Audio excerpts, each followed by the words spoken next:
কালি মানে ঘটনাটো হ'ল যে মানে তেৰেংগাৰ যিটো ইউ পি পিলৰ মানুহ এইটো আহিয়ে মানে ডাইৰেক্ট এটেক কৰিছে। মানুহটো বহুত হ'ব 200-300 মানুহ হ'ব।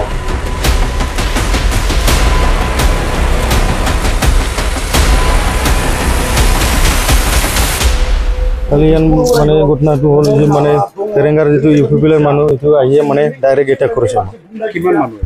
মানুহটো বহুত হ'ব 200-300 মানুহ হ'ব।